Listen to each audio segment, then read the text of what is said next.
예, 안녕하십니까. 민법 강의 계속하겠습니다. 제가 촬영실에서 혼자 촬영을 하기 때문에 마스크를 안 쓰고 있습니다.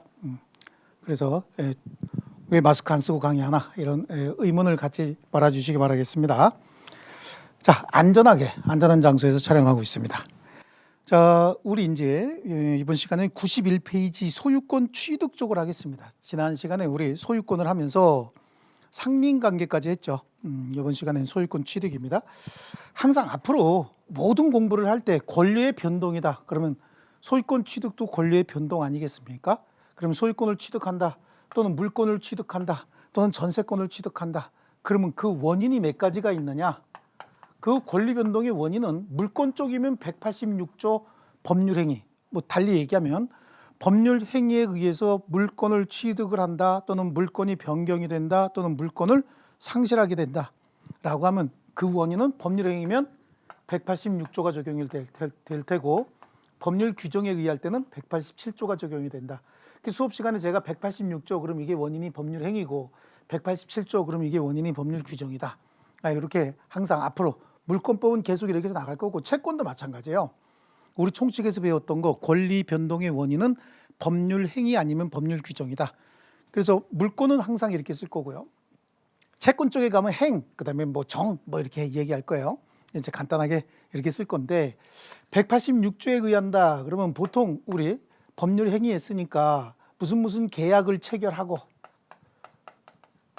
그 내용을 등기하고, 법률 규정에 의할 때는 계약 같은 거 없죠. 법에 정해진 법을 적용하고, 그 다음에 등기 없이 취득하고, 등기 없이 물권을 취득한다는 얘기는 등기 없이 제3자에게 대항도 가능하다, 이런 의미가 들어가 있는데, 이 가장 유일한 예외, 등기 없이 취득하고 등기 없이 대항한다라고 하는 이 유일한 예외가 취득시효인 거예요. 그래서 245조 1항에 있는데요. 245조 1항에 뭐라고 되어 있냐면, 자, 평온하고 공연하게 20년간 그렇습니다. 그래서 갑소유 토지를 을이 점유를 시작을 했는데, 점유를 시작을 해서 평온하고 공연하게 소유의 의사로 점유를 시작했다. 이걸 이제 이렇게 얘기할 거예요. 자주점유고 평온하고 공연하게 20년간 점유를 했다. 그러면 바로 소유권을 취득하는 것이 아니라 그때 소유권을 취득할 수 있는 자격을 갖춘 겁니다. 그 자격만을 갖췄기 때문에 이때 20년 됐으면 20년 경과 당시 점유자가, 가장 중요한 개념 지금 정리하고 있습니다. 20년 경과 당시 점유자가 20년 경과 당시 소유자에게 소유권 이전 등기를 청구합니다. 등기를 청구하는데, 이때 이 등기 청구할 때 등기 청구권은 물권적 청구권이냐 채권적 청구권이냐 이런 문제가 나오는데요. 이거는 아직 소유자가 아닌 상태에서 하는 등기 청구권이기 때문에 이거는 채권적 청구권이라고 봐야 됩니다. 채권적 청구권이다라고 하는 거, 이 개념이 가장 중요한 개념입니다. 그래서 소유권 이전 등기를 받아야 되는 거예요. 소유권 이전 등기를 받아야 그때 소유자가 된다라고 하는 거죠. 245조 1항에서 얘기하고 싶은 건 이겁니다. 그런데 문제는 20년 딱 되자마자 바로 등기 청구하는 사람이 없다는 얘기예요. 토지 소유자도 자기 땅에서 누군가가 취득시효를 완성시키고 있다는 사실을 모르고, 또 상대방도 마찬가지죠. 토지 소유자도 마찬가지지만 취득시효를 완성시킨 사람도 자기 땅에서 누군가가 취득시효를 완성시켰다라고 하는 사실을 모르는 거야. 내가 취득시효를 완성시켰다, 이건 내 땅이라고 생각을 하고 있는 겁니다. 을은요. 근데 갑도 이게 내 땅이 아니고 내 땅은 딴 거다, 이렇게 생각을 하고 있을 거예요. 그래서 자기 땅에서 누군가 취득시효 완성시켰다는 사실을 모르고 있다가 나중에 알게 되는 겁니다. 한참 지나서 알게 됐는데, 지금 등기 청구하려고 하다 보니까 과연 등기 청구가 가능하냐, 이런 문제가 발생을 하는 거죠. 20년 딱 되자마자 등기 청구한다 그럼 별로 분쟁이 생길 게 없습니다. 요거예요. 그래서 요걸 이제 4가지 유형으로 나눠서 저는 이제 설명을 드려요. 그래서 취득시효 완성자를 기준으로 이제 4개 정도 이렇게 나눌 거고요. 그 다음에 아니죠. 취득시효 완성 후 토지 소유자를 중심으로 해서 4개 정도로 나눌 거고요. 죄송합니다. 그래서 4개 정도, 유형을 4개 정도로 나눌 거고, 취득시효 완성자를 기준으로 해서 한 3개 정도 유형을 이렇게 나눌 거예요. 그래서 나중에 등기 청구를 이때 안 하고 지금 등기 청구해서 소유권 이전 등기를 받게 되면은 등기 청구할 수 있느냐 없느냐 이런 문제가 생긴다 그랬죠. 그럼 그때 소유자가 된다라고 하는 거죠. 지금 등기 청구 안 했기 때문에 20년 되자마자 등기 청구 안 했기 때문에 발생하는 문제다. 지금 할 수 있느냐 없느냐.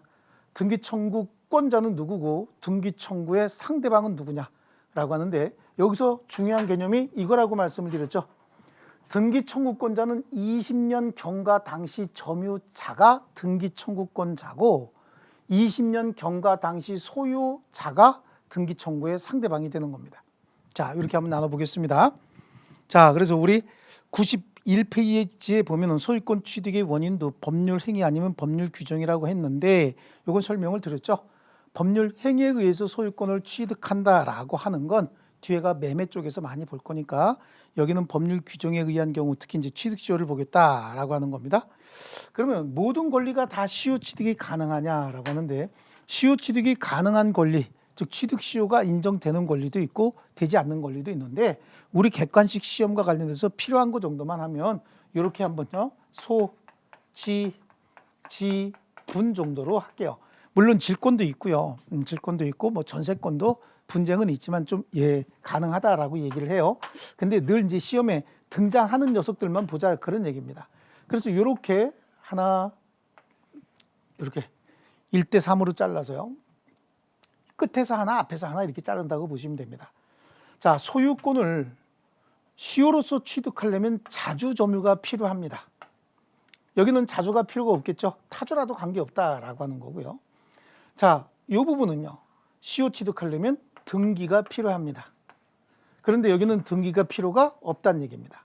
이렇게 해서 앞뒤로 하나씩 자르고 그래서 분자에다가 이렇게 나누면 분묘기지권을 얘기하는 건데 분묘기지권을 시효 취득하려면 이거 봉분이라고 할게요. 이렇게 봉분. 그러니까 좀 각졌네 봉분이 그죠? 그래서 이렇게 하나, 둘 자르고 이렇게 해서 소유권을 시효 취득하려면 자주점유가. 근데 지상권, 지역권, 분묘기지권을 시효 취득할 때는 자주점유가 아니라도 관계없고요. 소유권이나 지상권이나 지역권을 시효 취득할 때는 등기가 필요하지만 분묘기지권은 봉분 자체가 공시 기능을 하기 때문에 등기가 필요가 없다.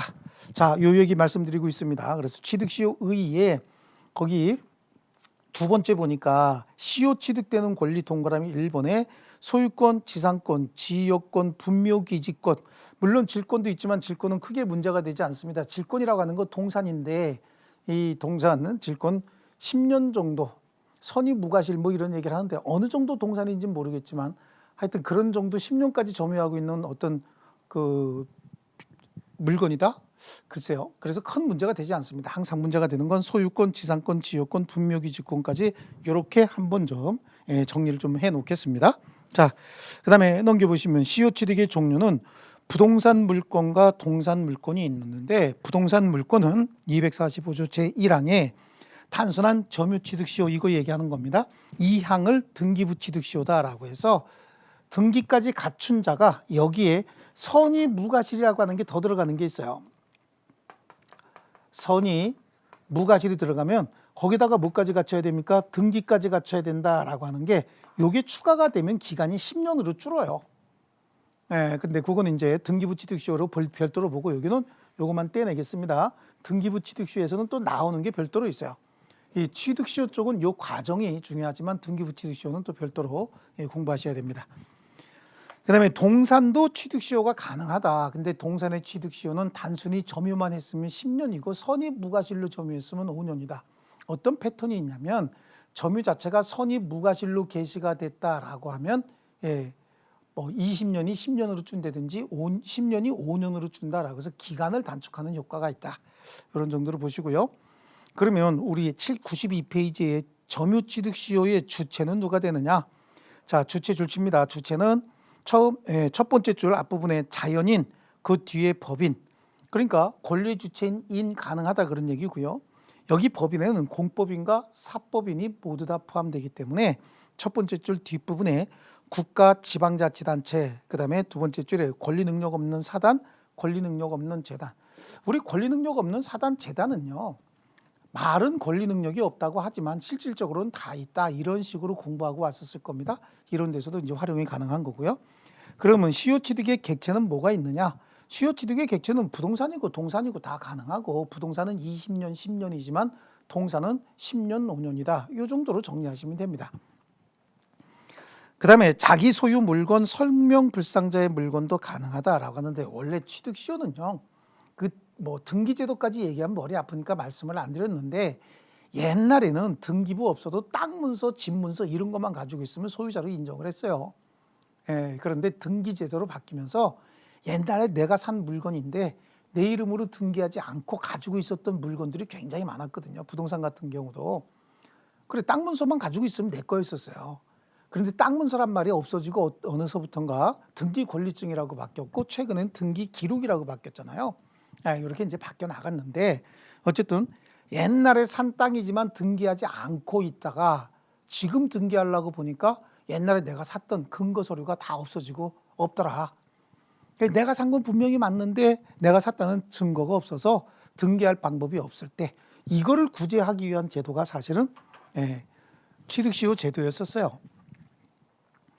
그래서 자기 소유 물건과 성명불상자의 물건이다. 그러니까 누구 소유 물건인지는 잘 모르겠지만 그래도 내가 점유하고 있었다. 이게 이제 어떤 경우에 발생을 하냐면요. 저기 이제 산에 있는 이렇게 임야에 있는 땅 한 부분을 이렇게 샀는데 이 땅이 여기까지가 내 땅인 줄 알았는데 이 임야 같은 경우는 이게 면적 판정이 조금 쉽지 않거든요. 그런데 요거는 누구 땅인지 모르고 내가 그냥 점유하고 있었더라. 이것도 나중에 내 기반, 삶의 기반이라든지 기타 여러 가지 경제활동의 기반이 여기 다 들어가 있으면 그때 취득시효를 주장하겠다는 겁니다. 인정하겠다 그런 거고요.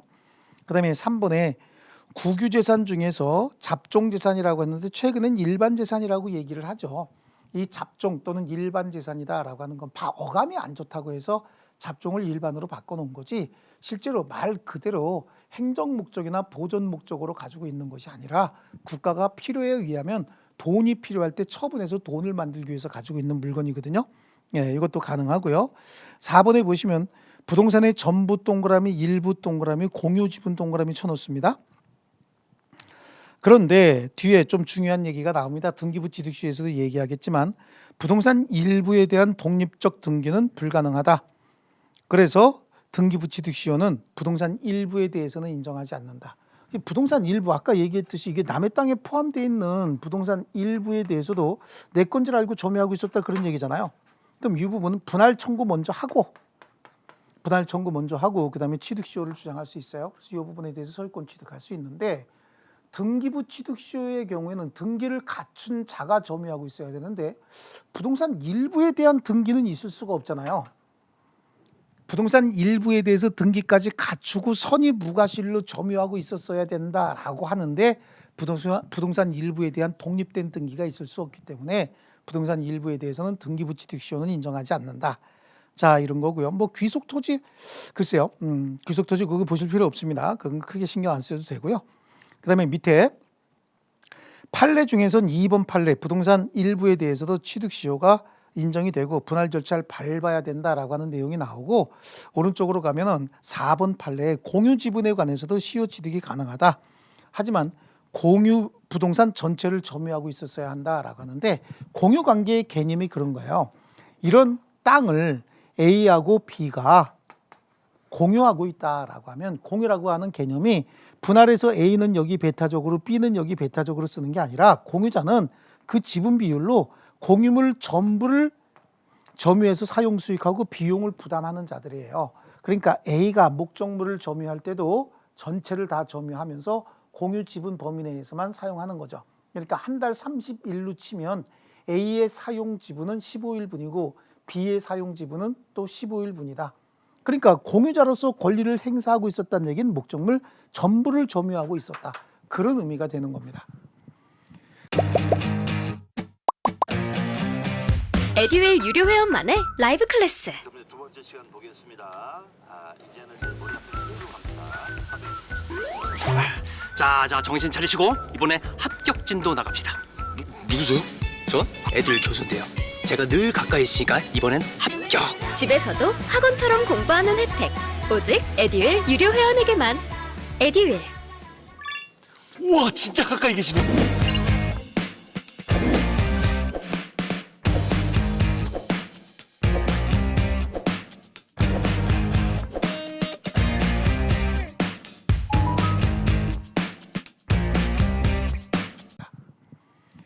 자, 그래서 부동산 전체를 점유해야 된다라고 하는 거고요. 245조에 보니까 20년간 소유의 의사로 평온하고 공연하게 부동산을 점유한 자는 등기함으로써라고 되어 있잖아요. 이 등기함으로써 밑줄 치고 이게 187조의 유일한 예외다라고 얘기를 합니다. 그래서 취득 시효가 완성이 됐다라고 해서 소유자가 된 게 아니라 등기 청구해서 소유권 이전 등기를 받아야 되는데 모르고 지나간다, 그런 일이 생긴다고 얘기했죠. 그래서 분쟁이 생기는 건데, 일단은 자주점유, 소유의 의사가 있는 점유다. 자주점유, 평온하고 공연한 점유. 이게 지금 우리 법조문에 들어가 있어요. 20년간 소유의 의사로, 이게 자주점유라는 뜻이고, 공연하고 평온하게, 평온, 공연 다 들어가 있죠. 여기서 자주점유가 문제가 되는데, 소유의 의사가 있는 점유다라고 해서 동그라미 2번에 점유 개시 시에만 있으면 된다라고 하는 겁니다. 20년 내지 30년, 여기 20년 지나고 한 10년 더 지났다, 요 기간 내에 계속해서 소유의 의사가 있어야 되는 건 아니다라고 하는 겁니다. 또 등기를 이미 적법하고 유효하게 갖춘 자가 목적물을 점유하는 경우에, 그래요. 거기 중요한 말이 3번에 있는 거예요. 등기를 이미 적법하고 유효하게 갖춘 자는, 적법하고 유효하게 갖췄다는 얘기는 등기를 갖추는 순간 소유자가 됐다, 그런 얘기잖아요. 이런 자가 목적물을 점유하는 경우는 소유자로서 점유하는 거잖아요. 그래서 이 경우 자주점유라 할 수 있죠. 하지만 거기서 얘기하는 자주점유는 취득시효의 기초가 되는 점유라고 할 수는 없다. 왜냐하면 취득시효의 기초가 되는 이 점유는 나중에 소유권 이전 등기를 청구할 수 있는 근거를 만들기 위한 점유인데, 이미 소유자로 확정이 됐죠. 적법하고 유효한 등기를 갖추고 있는데 거기에 취득시효를 인정하는 자주점유다, 이럴 필요가 없습니다. 등기 자체로 이미 소유자가 돼버렸다, 이렇게 정리하고 가는 거죠. 그 다음에 4번에 자주점유는 추정이 된다. 여기서 추정이 된다는 얘기는 목적물을 점유하고 있는 자는 자주점유자로 추정이 되기 때문에 스스로 자주점유냐 타주점유냐를 입증할 필요가 없다. 그렇다고 한다면 현재 목적물을 점유하고 있는 자의 점유가 자주가 아니라는 건 상대방이, 야, 너 지금 자주점유 아니잖아 라고 하는 건 상대방이 입증해야 된다, 그런 얘기고요. 자, 그 다음에 거기는 이제 봐야 될 게 디귿에 있는 내용을 좀 보시면 돼요. 니은에 있는 내용도 보고 갈까요? 점유자가 스스로 매매와 증여와 같이 자주점유의 권한을 주장했지만 이것이 인정되지 않았다. 얘는 원래 처음부터 입증할 필요가 없는데 쓸데없이 입증을 했다가 인정이 되지 않았다. 제가 수업 시간에 이런 얘기합니다. 원래 그냥 입 다물고 있으면 자주인데 쓸데없이 떠들어서 소송을 제기했다가 입증이 안 됐다. 그럼 어떻게 하면 돼요? 다시 입 다물면 되는 거죠. 그럼 그냥 자주입니다. 그래서 점유자 스스로 매매, 증여와 같이 자주점유의 권한을 주장했으나 이것이 인정되지 않는 경우에도 처음부터 입증 책임이 없었기 때문에 입증을 못했다라고 하더라도 자주점유의 추정이 번복된다든지 타주점유로 바뀌는 것은 아니고요. 자, 그럼 도대체 자주점유라고 하는 게 뭐냐라고 하는 건데요. 타인의 토지 위에 부동산을 가지고 있다. 자, 이게 지금 누구 땅인지 모르겠어요. 뭐 갑 땅이라고 할게요. 여기다가 우리가 주차할 데가 없었다라고 해서 자동차를 하나 세워놓고, 이게 우리 차라고 얘기할게요. 그리고 지금 공부하러 들어왔네요. 들어왔으면 갑이 전화가 오죠. 와서 차 빼주세요라고 얘기한다고. 왜 내 땅을 네가 뭐 하고 있느냐? 점유하고 있느냐라고 하는 거예요. 이거는 우리가 알고 있죠. 차 빼달라고 전화 올 텐데, 이거 분명히 빼달라고 할 텐데, 이런 생각을 할 거예요. 그런데 갑소유 토지 위에 건물을 지어가지고 있는 사람이 있다는 거죠. 자동차를 잠시 세워놓은 자도 이 토지를 점유하고 있는 자인데, 남의 땅 위에다가 건물을 지어서 신축을 해서 가지고 있다라고 하면 이 자도 당연히 목적물 점유하고 있는 자래야죠. 그래서 건물의 부지가 된 토지는 그 건물의 소유자가 점유하는 것으로 보아야 한다. 건물의 소유자가 현실적으로 건물이나 부지를 점거하지 않고 있다. 이게 빈 건물이다라고 하더라도 을이 소유하고 있다면 그 부지를 을이 점유하고 있는 것이다. 우리가 차를 세워놨어도 이 땅은 우리가 점유하고 있는 거 아닙니까? 그러니까 빼달라고 하겠죠. 그거고요. 판례 같은 경우 지금 설명을 다 드렸으니까 이거는 지금 요 판례보다는 전체적인 이론 전개가 더 중요합니다. 평온하고 공연한 점유는 1번에 있는 거 그거만 줄치면 됩니다. 추정된다라고 하는 거고요. 20년간 계속적으로 점유하고 있어야 된다. 점유가 끊어져서 안 된다 그런 얘기고요. 그다음에 등기 청구권이 발생하게 된다라고 하는 거죠. 채권적 청구권이다라고 하는 말의 의미는 아직 소유자가 아니다 그런 의미고, 그렇다고 한다면 목적물을 계속해서 점유하고 있는 동안은 권리 행사 중이니까 등기 청구권은 소멸시효가 진행되지 않겠지만, 혹시 중간에 점유를 상실하게 되면 소멸시효 10년에 걸린다 그 얘기가 하고 싶은 겁니다. 자, 그래서 거기 등기 청구권이 발생한다. 그리고 이전 등기가 필요하다라고 하는데, 등기 청구권 위에다가 공간 좀 있는 데다가 소멸시효 10년 하지만 점유 중에는 소멸시효 진행하지 않는다라고 하는 내용이 이제 필요합니다. 그 필요한 건 오른쪽 판례 1번에 있는 판례 보시면 돼요.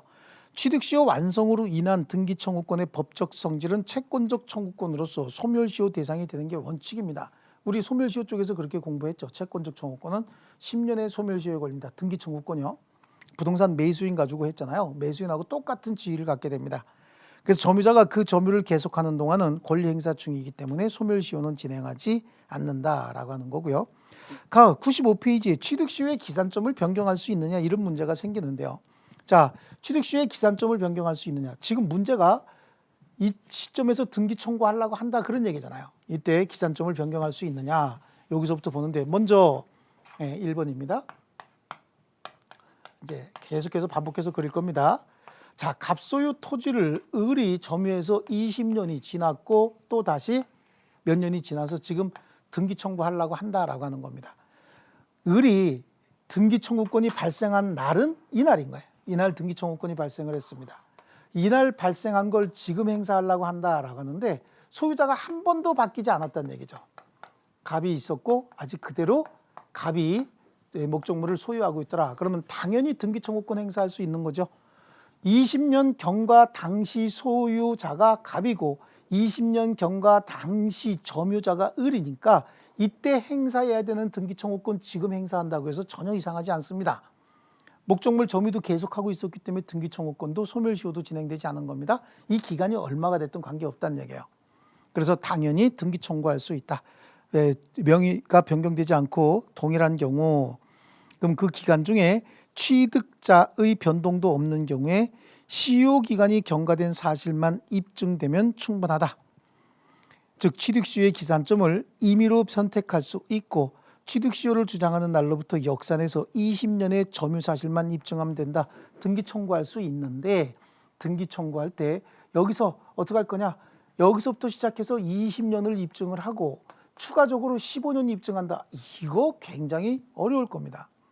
그럼 이렇게 해도 된다는 얘기죠. 여기서 15년 입증하고 추가적으로 5년만, 여기 이제 15년이라고 한다면 추가적으로 5년만 더 입증해도 된다 그런 얘기잖아요.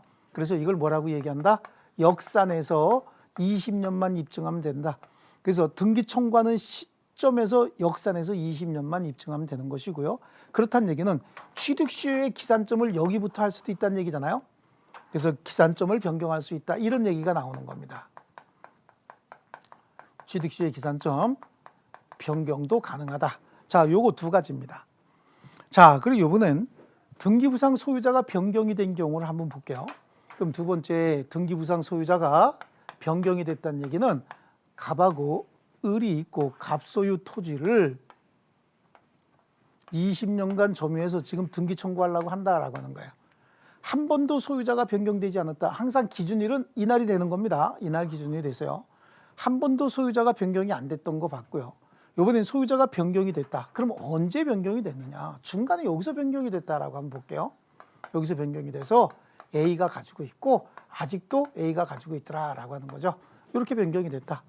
그러면 앞에서 말씀드린 것처럼 등기 청구권이 발생한 시점은 20년 되는 날, 이날 점유자가 20년 되는 날의 소유자에게 등기 청구할 수 있는 거거든요. 여기 있죠. 여기 20년 되는 날 을이 점유하고 있었다. 그럼 등기 청구권이 이때 생겼고 이때 생긴 등기 청구권을 지금 행사한다고 해서 전혀 이상치 않다. 그럼 이거하고 똑같은 거 아니냐? 아니다. 중간에 한번 바뀌었다는 얘기예요. 자, A 입장에서 봤을 때는요. 이날의 취득시효의 기산점이 분명하면 20년 되는 날 자기가 등기 청구의 상대방이 되는 건 맞아요. 맞는데 혹시라도 기산점이 이날부터 기산이 된다라고 하면 20년 경과 당시 소유자가 자기가 아니고 갑일 수도 있잖아요.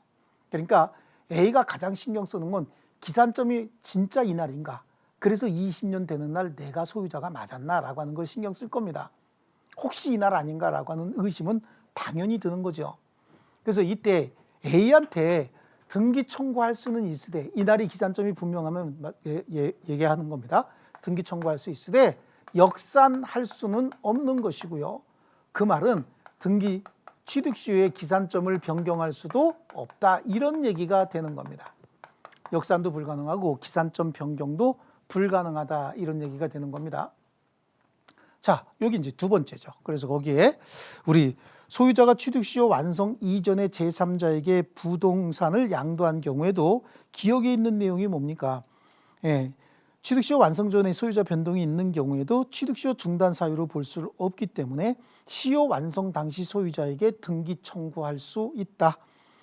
이때 기산점을 변경할 수 없다라고 하는 게 니은인 거죠. 그래서 최초에 점유가 개시된 시점을 기산점으로 삼아야지 당사자가 임의로 기산점을 변경할 수는 없다, 그 얘기고요.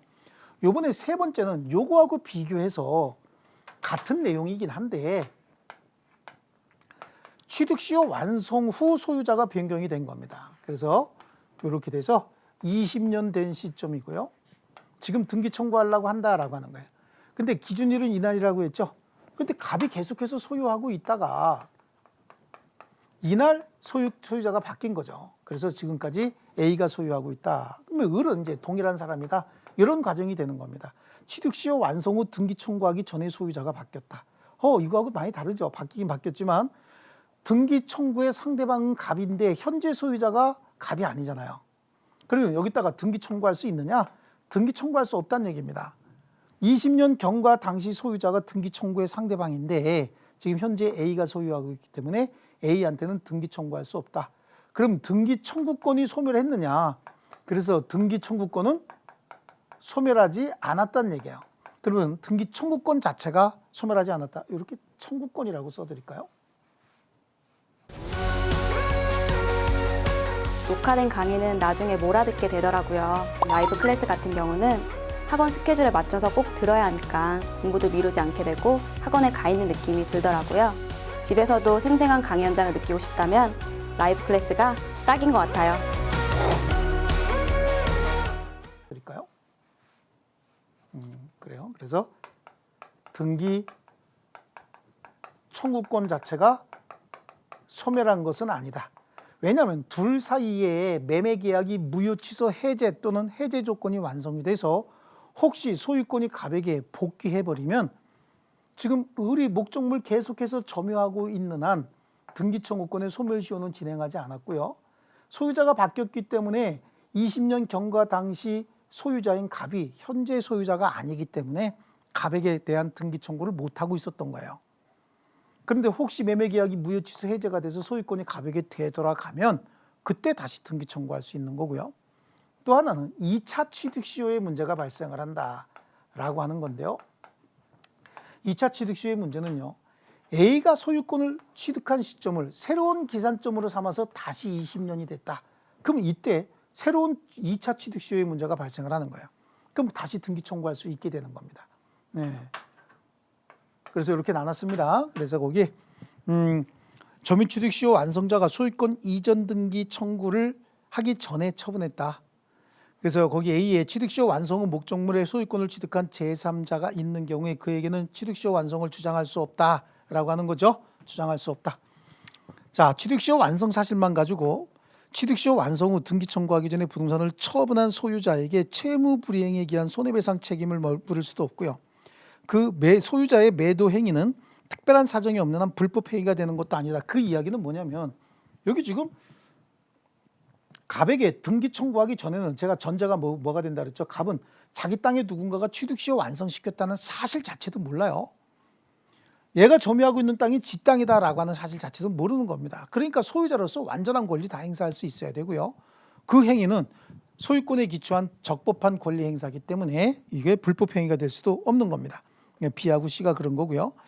그 다음에 D에 취득시효 완성 후 소유자가 변경이 된 경우에도 시효 완성자가 취득시효 완성 당시 소유자에게 소유권 이전 등기 청구할 수 있는 권리, 이거는 상실하지는 않는다라고 하는 거죠. 그 다음에 2차 취득시효 문제가 발생을 한다. 거기까지 지금 설명을 드렸습니다. 그러니까 2차 취득시효, 그래서 두 번째 줄부터 볼게요. 그 소유권이 변동된 시점을 새로운 기산점으로 삼아서 다시 취득시효 점유기간이 완성된다면 취득시효를 주장하는 점유자는 소유권 변동시를 새로운 기산점으로 삼아서 2차 취득시효 완성을 주장할 수 있다.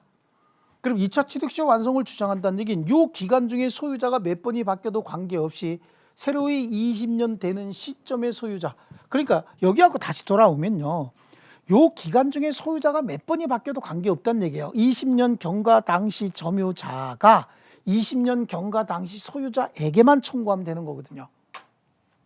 그 소유자가 몇 번이 바뀌어도 20년 경과 당시 등기부상 소유자에게 등기 청구하면 된다. 2차 취득시효 문제 얘기하는 거죠. 자, 그 다음에 오른쪽으로 가면 이제 니은의 소유자가 취득시효 완성자로부터 소유권 이전 등기 청구를 받고 처분했다. 자, 이것도 똑같은 내용의 그림을 한번 그려보겠습니다. 갑이 가지고 있는 토지를 을이 점유를 시작했고요. 을이 등기 청구를 할 때까지 소유자가 한 번도 안 바뀌었다는 얘기예요. 근데 등기 청구해서 소유권 이전 등기 의무가 생기고 난 다음에 A한테 양도했다라고 하는 거죠. 그렇다고 한다면 소유권 이전 등기해 줄 의무가 발생하고 난 다음에 처분행위 했으니까 이건 이중매매 법리가 그대로 적용이 되는 거죠. 그 이중매매 법리가 적용이 된다는 얘기는 얘는 선의가 됐든 악의가 됐든 소유권을 취득한다는 뜻이고요. 선의가 됐든 악의가 됐든 소유권 취득하는 거고요. 여기는요. 그 다음에 선악불문하고 소유자가 된다. 적극가담시만, 적극가담시는 이게 무효가 된다라고 하는 거고요. 적극가담했음에도 불구하고 얘는 소유권을 취득하지 못하니까 적극가담한 경우에 그럼 무효가 됐다. 반사회적 행위로서 무효니까 대의회에서 무효등기 말소 청구할 수 있다. 이중매매의 법리가 그대로 여기 다 적용이 되는 겁니다. 그래서 우리 완성자로부터 소유권 이전 등기 청구를 받고 처분한 경우 97페이지에 보니까 거기 옆에다 그냥 이중매매의 법리를 적용한다. 그래서 취득시효 완성자는 소유자를 상대로 불법 행위를 원인으로 손해배상을 청구할 수 있다. 그렇죠. 이중매매 반사회적 행위죠. 예, 불법 원인급여가 되는 거고요. 제3자가 적극 가담한 이중매매에 해당하는 경우에 이거는 A는 시효 완성자가 소유자를 상대로 불법 행위를 원인으로 손해배상을 청구할 수 있다. 그 말의 의미는 얘가 적극 가담을 했든 안 했든 관계없이 등기 청구했으면 이전해 줄 의무가 있는데 이 의무는 둘이 계약에 의해서 생긴 의무가 아니라 법률 규정에 의해서 생긴 의무잖아요. 즉 을이 갑에게 청구할 수 있는 등기 청구권은 계약으로 생긴 등기 청구권이 아니기 때문에 이 의무를 이행하지 않았다라고 하면 이게 채무불이행이 아니라 이 의무를 이행하지 않았다 그러면 이건 채무불이행이 아닙니다. 만약에 계약으로 생긴 소유권 이전 등기 청구권이었다라고 하면 채무불이행이 되겠지만 법률 규정에 의해서 생긴 거기 때문에 이건 불법행위가 되는 겁니다. 이거 법리가 조금 헷갈리겠네요. 그죠? 그래서 이건 불법행위가 된다. 적극 가담한 경우에도 불법행위가 되겠지만 단순히 의무를 이행하지 않았다라고 하는 건 법률 규정에 의해서 생긴 권리를 침해한 거기 때문에 채무불이행이 아닌 불법행위다. 그리고 B에 보면 제3자가 적극 가담한 이중매매에 해당하는 경우에 소유자의 처분행위는 사회질서 위반으로 무효가 된다라고 해서 이중매매 법리 그대로 적용이 되니까 우리 이중매매 법리 또 설명은 안 드리겠습니다. 자, 그 다음에 양쪽 가로 3번에 취득시효 완성된 토지가 수용이 된 경우, 이 수용이 됐다는 얘기는 취득시효 완성이 돼서 소유권 이전 등기 청구하려고 봤더니 수용이 됐더라. 이거하고 소유권 이전 등기 청구하고 난 다음에 수용이 됐더라. 요 차이가 조금 있어요. 그래서 소유권 이전 등기 청구 전에 수용이 됐다 그러면 아무것도 받을 게 없습니다. 그런데 소유권 이전 등기 청구 후에 수용이 된 경우에, 그래서 거기 2번에 있는 내용 볼게요. 시효 완성자가 등기 청구 등의 권리 행사 이후에 수용이 된 경우에 이때는 니은에 있는 내용이 중요합니다. 시효 완성자 상대방에 대한 대상 청구권을 행사할 수 있어요. 그렇다는 얘기는 땅 대신 받은 보상금으로 내놔라. 이게 대상 청구권이거든요. 그런데 대상 청구권 행사할 수 있다. 그건 야, 땅 대신 받은 네 물건 나한테 줘. 땅 대신 돈 받았으면 돈 내놓고 땅 대신 다른 건물 받았으면 건물에도 내놔라. 대체보상 청구권이에요. 그런데 수용사업자에 대해서 수용금 보상의 수령권자가 자신이라고 주장할 수는 없다라고 하는 거죠. 그러니까 취득시효 완성된 건물에 등기 청구하기 전에 수용이 됐다. 그럼 수용사업자가 보면은 현재 등기 명의자인 여기서 얘기하면 갑에게 보상금을 준다든지 아니면 대토라고 해서 다른 땅 또는 다른 토지를 대신해서 뭔가 줄 겁니다. 대토라고 하는 거 이렇게 줄 거예요. 그게 뭐 상가 건물이었다. 그러면 상가 건물에도 내놔라. 대체보상 청구예요. 그 내놔라는 누구한테 얘기해야 되는 거예요? 을이 갑한테 얘기해야지 수용 권리자, 수용 사업자에게 그 건물을 받을 사람, 그 땅을 받을 사람이 나요 라고 주장할 수는 없다는 얘기입니다.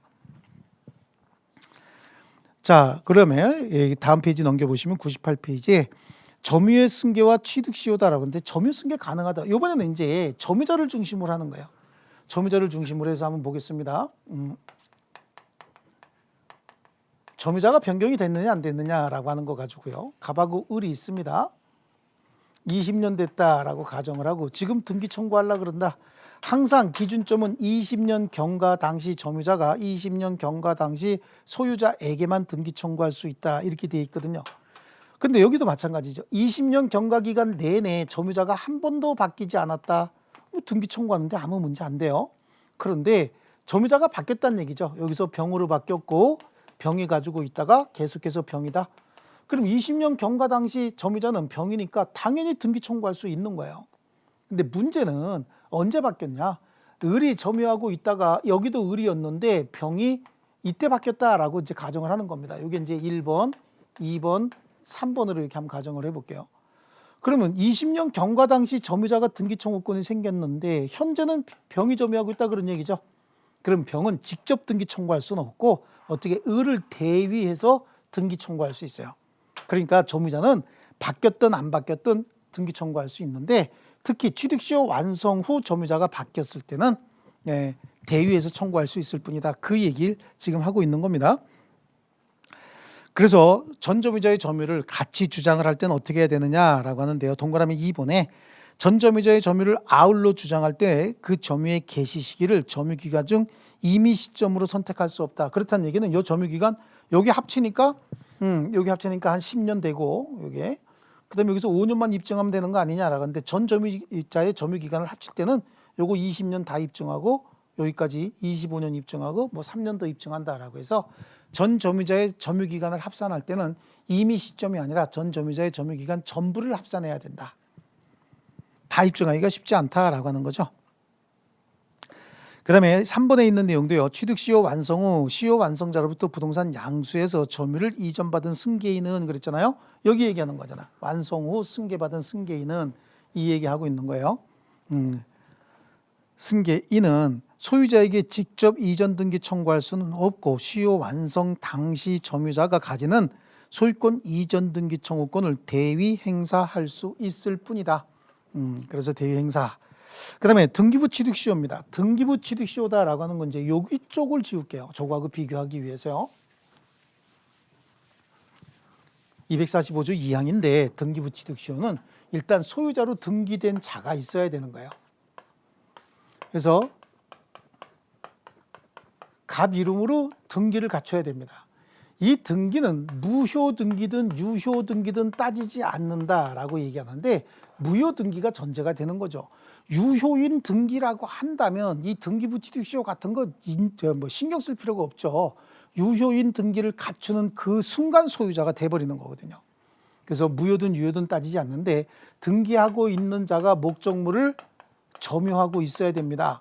이 점유는 여기서도 얘기했듯이 항상 뭐가 있어야 된다? 점유가 있어야 된다. 소유의 의사로 평온하고 공연한 점유, 이건 당연한 거고요. 여기에 추가적으로 선이면서 과실 없이 이게 들어가는 거죠. 그래서 여기 추가적으로 더 들어가는 건 등기를 갖췄다라고 하는 것과 선의 무과실이 있어야 된다.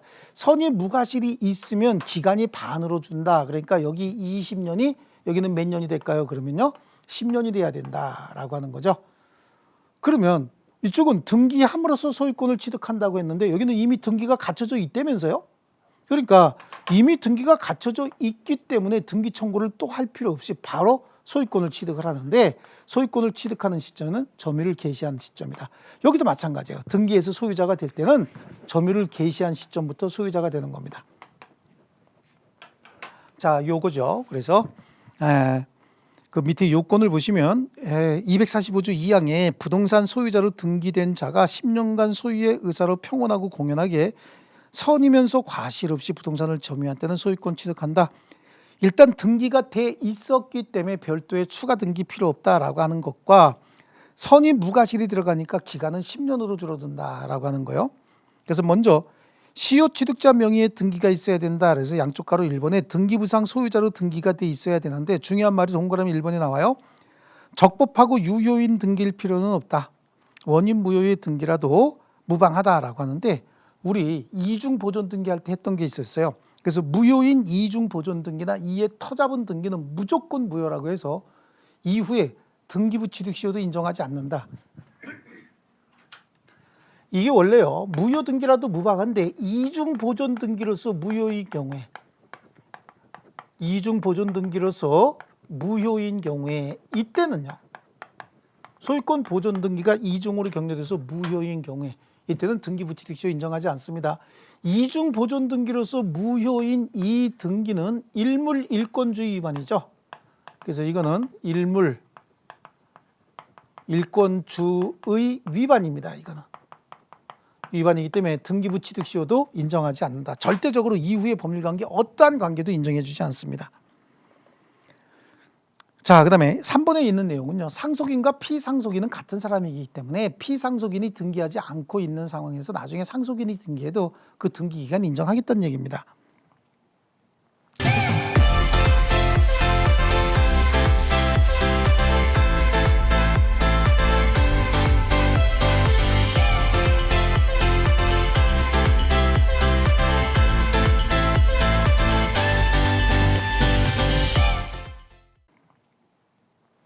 그다음에 오른쪽 페이지 등기기간과 점유기간은 각각 10년이어야 된다.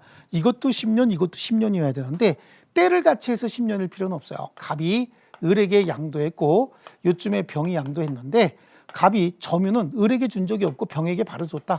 그래서 갑하고 병의 점유기간을 합치니까 10년, 갑하고 을하고 병의 점유기간을 합치니까 등기기간을 합치니까 10년. 그럼 된다는 얘기죠. 그럼 병 입장에서 봤을 때는 등기는 나중에 갖췄지만 점유는 일찍 시작을 했죠. 어쨌든 기간 합산해서 10년이면 된다는 얘기지 반드시 때를 같이 해서 10년일 필요는 없다.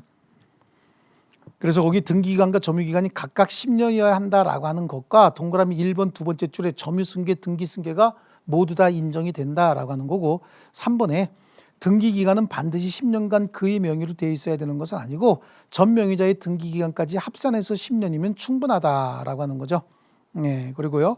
평온하고 공연한 선의 무과실의 자주점유. 그래요. 예, 자주점유. 근데 거기 동그라미 2번 무과실은 추정되지 않는다. 그러니까 무과실은 스스로 나는 무과실이었어요. 그러니까 기간이 10년으로 줄어야 돼요. 라고 하는 건 스스로 입증해야 된다라고 하는 거고요. 거기서 선의 무과실이라고 하는 건 여기다 써놨지 않습니까? 등기에 관한 것이 아니라 뭐라는 얘기죠? 점유에 관한 선의 무과실을 의미한다. 이것도 점유 개시 당시에만 있으면 된다라고 하는 게 동그라미 4번입니다. 점유 개시 시에만 있으면 된다. 그 다음에 뭐 국유재산 가능하다라고 하는데 3번에 있는 내용이요. 물건 일부에 대한 독립적인 등기는 여기 전체적으로 등기가 돼 있어야지 이 부분에만 잘라서 등기할 수는 없는 거 아닙니까?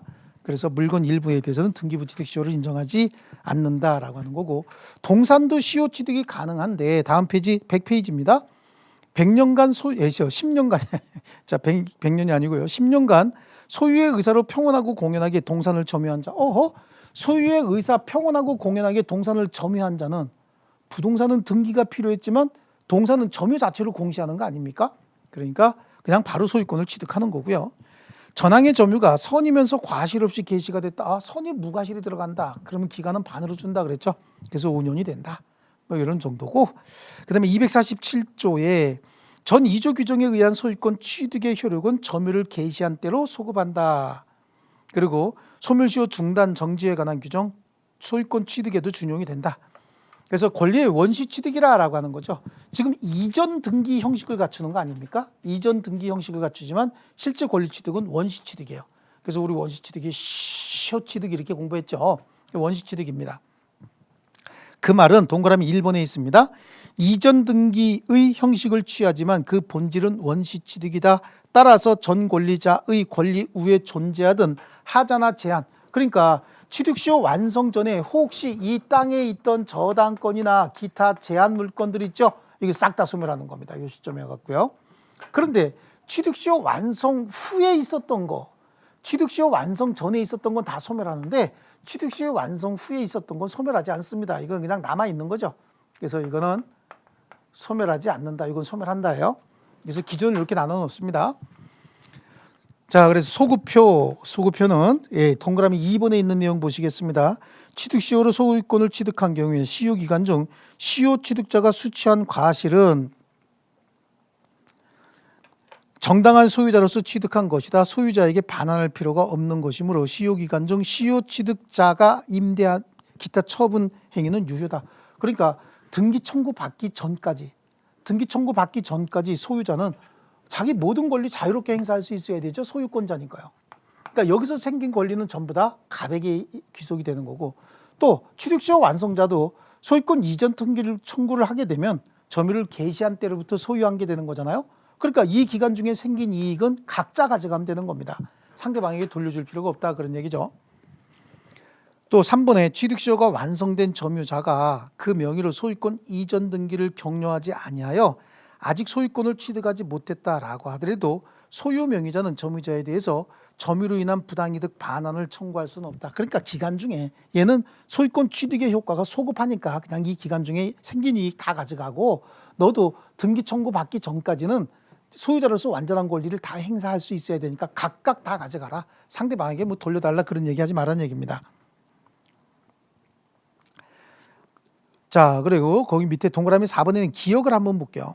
취득시효가 완성돼서 소유권 이전 등기 하기까지는 목적물에 대한 처분권은 당연히 소유자에게 있는 겁니다. 그래서 시효 기간 중 원소유자가 이미 받은 과실, 기타 이익이나 제3자로 받은 손해배상 등은 그대로 유효한 것으로서 시효 취득자에게 돌려줄 필요는 없다. 자, 그런데 취득시효 완성 사실을 모르는 원소유자가, 그럼 여기서 완성 사실을 모르는 원소유자다라고 하는 건 이미 완성이 됐다 그런 얘기잖아요. 그 완성 사실을 모르는 원소유자는 요 구간 중에 어떤 행위를 하겠네요, 지금. 그러니까 요 구간 중에 해서 생긴 권리들은 소멸하지 않는다 그랬죠, 갑의 권리는요. 원소유자가 그 대지 부분의 건물을 신축했다. 그러면 취득시효 완성을 원인으로 소유권 이전 등기를 한 경우에, 그러니까 순차적으로 완성하고 난 다음에 갑이 건물을 짓고 그 다음에 등기 청구가 있었다. 그 순서대로 요거 이후에 건물이 지어졌고, 그렇죠? 그 다음에 등기 청구가 있었다라고 하는 순서입니다. 이때 이 건물이 소멸하느냐 안 한다 그런 얘기입니다. 그래서 격려한 경우에 점유자로서는 그 지상에 건물이 존재한 상태에서 대지의 소유권을 취득했다 할 것이어서 원소유자에게 건물의 철거를 청구할 수는 없다. 좋습니다. 여기까지 정도로 보시고요. 취득시효의 중단 정지 포기는 양쪽 가로 3번의 포기 쪽으로 갑니다. 그 취득시효 기간 만료 후 시효이익 포기할 수 있어요. 시효이익, 자기 이익은 자기가 그냥 포기하는 거죠, 뭐. 그래서 제2번에 취득시효 완성을 원인으로 소유권 이전 등기 청구했으나 상대방의 소유를 인정하고 소를 취하했다. 그럼 어떻게 시효이익, 그래 아유 네 거 불쌍하다, 그냥 나 안 가져갈게라고 포기한 것으로 볼 수 있는데, 다만 취득시효가 완성이 돼서 등기 청구하고 소유권 이전 등기하는 과정에 분쟁이 많이 생기니까 분쟁 해결 수단으로서 시효 완성자가 얼마면 되겠어? 얼마만 만족을 할 거야? 라고 이제 분쟁 피하기 위해서 한마디 이제 던져보는 말, 뭐 이런 말이 있죠. 예, 그걸 어떻게 처리할 것이냐라고 하는데 3번에 나와 있습니다. 취득시효 기간 경과 후 소유자에 대해서 매수를 제의한 것만으로는 취득시효 이익의 포기로 볼 수는 없다. 그럼 누가 매수 제의했다는 얘기죠? 시효 완성자가 매수 제의했다 그런 얘기고요. 4번에 취득시효 완성 후 그 사실을 모르고 당의 토지에 관하여 어떠한 권리도 주장하지 않기로 약정했다. 그러니까 취득시효 완성자가 자기에게 권리가 있는지도 모르고 자기가 스스로 나 이거 욕심 없는 사람이야, 나 이거 아무것도 행사 안 할게 라고 했으면 그건 시효이익 포기로 보겠다는 얘기예요. 그래서 어떠한 권리도 주장하지 않기로 약정하였다면 이에 반하여 시효 완성을 주장하는 것은 특별한 사정이 없는 한 신의칙상 허용되지 않는다. 자, 그 다음에 5번은 뭐 취득시효 기간 만료 전에 등기부상 소유자가 변경이 됐다라고 하더라도 이로써 종래의 점유 상태의 계속이 파괴됐다고 할 수 없다. 이로써 취득시효의 중단 사유가 될 수는 없다 뭐 이런 정도고요. 좋습니다. 그다음에 넘겨보십니다. 자, 무주물 선점이라고 하는 거 나오죠. 네, 102페이지예요. 그래서 252조에 무주의 동산을 소유의 의사로 점유하면 소유권 취득하는 거고, 더 중요한 건 제2항입니다. 무주의 부동산은 국유로 한다라고 하는 거고, 유실물 습득이에요. 유실물은 잊어버린 물건 얘기하는 거죠. 법률이 정한 바에 따라서 공고한 후 6개월, 이건 이제 1년에서 6개월로 바뀌었어요. 유실물이니까 그냥 6개월 이렇게 하면 되겠죠.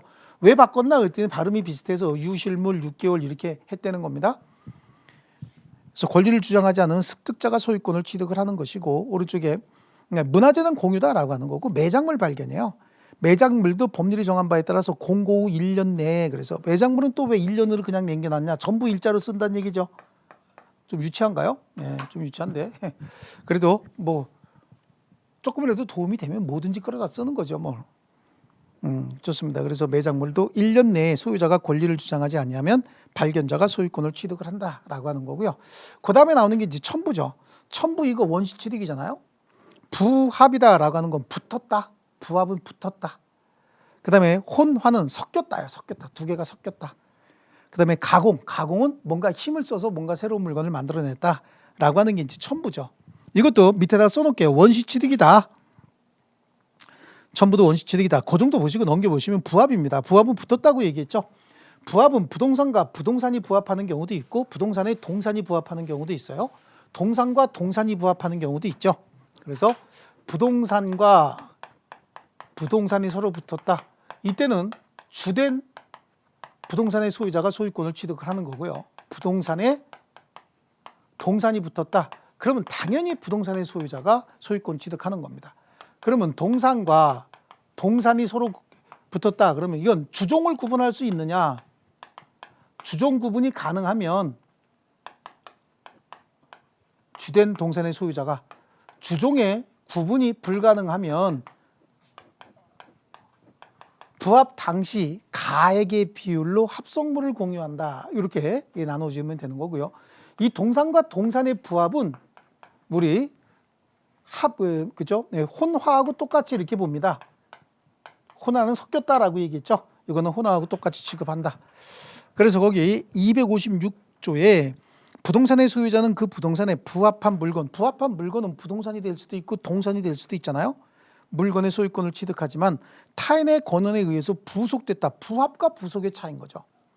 부속은 갖다 붙였지만 독립성이 있는 물건을 부속물이라고 얘기하고, 부합물은 독립성이 없는 물건을 부합물이다라고 하는 거예요. 그래서 혹시 여기다가 이렇게 생긴 물건을 갑소유 물건에 을이 사용을 하다가 갖다 붙인 물건이 있다는 겁니다.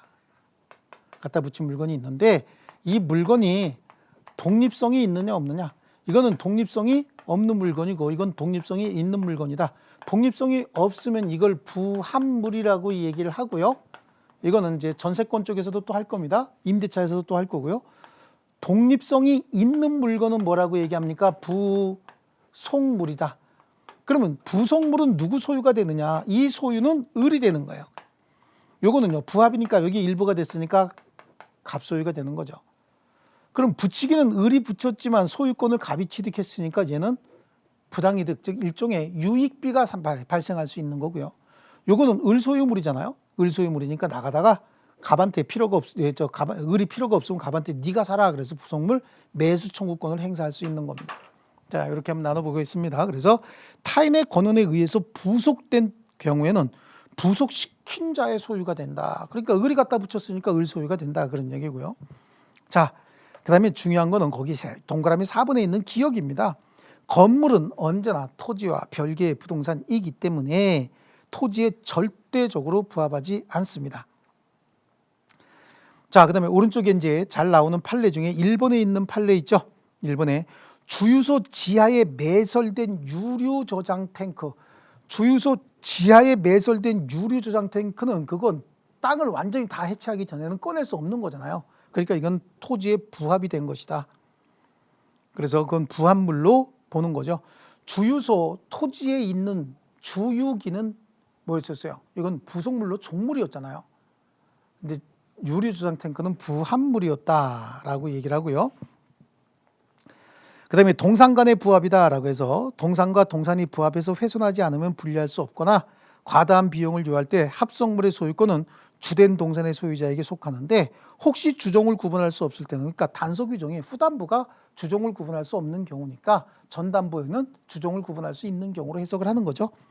이때 동산의 소유자는 부합 당시 가액의 비율로 합성물을 공유한다. 그다음에 혼화는 동산 간의 부합을 그냥 준용한다는 얘기고요. 가공은 타인의 동산을 가공할 때 즉 뭔가 노력을 가했다. 소유권은 원재료의 소유자에게 속하고 그러나 가공으로 인한 가액의 증가가 원재료의 가액보다 현저히 다액인 때는 가공자 소유를 본다. 그리고 가공자는 재료 일부를 제공했을 때 가액은 전항의 증가액에 가산한다. 이런 정도고 소유권에 기한 물권적 청구권 나오죠. 이 소유권에 기한 물권적 청구권은 사실 할 게 없어요.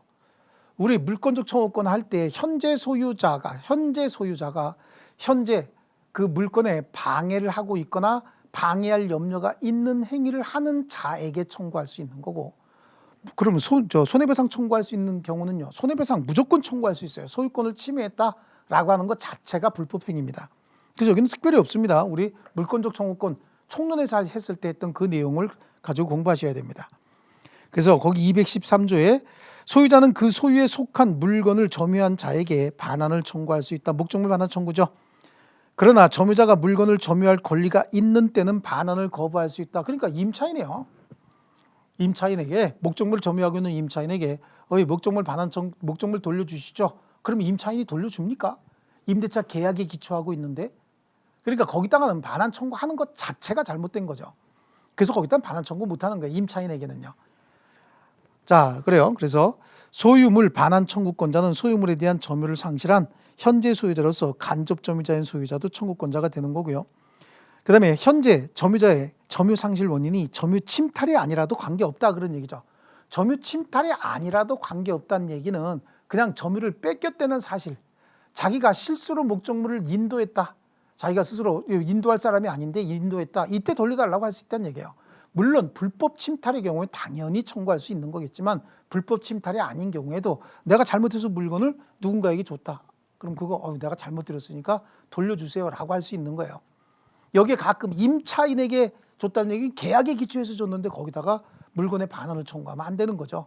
그래서 임차인에게 반환 청구 못하는 거고 여기서 얘기하는 건 물건을 잘못 건네줬을 때 아니면 무단으로 불법으로 누군가 가지고 있을 때 이걸 이제 전제로 하고 있는 겁니다. 그래서 현재 소유자의 점유 상실 원인이 침탈이 아니라도 관계없다. 그래서 소유자의 점유 상실의 원인이 점유 침탈인 경우뿐만 아니라 사기, 강박 등으로 점유를 스스로 인도한 경우에도 그 반환을 청구할 수 있습니다. 자, 이런 정도고요. 오른쪽 페이지에 내용에 동그라미 2번 점유보호 청구권과 달리 행사기간 제한도 없고 214조는 소유자는 소유권을 방해하는 자에 대하여 방해 제거를 청구할 수 있고 소유권을 방해할 염려가 있는 행위를 하는 자에 대하여 그 예방이나 손해배상에 담보를 청구할 수 있다라고 하죠. 굉장히 간단해요. 소유권에 기한 물권적 청구권 너무 간단합니다. 그럼 손해배상 청구할 수 있느냐? 손해배상 당연히 청구할 수 있어요. 소유권을 침탈했으면요.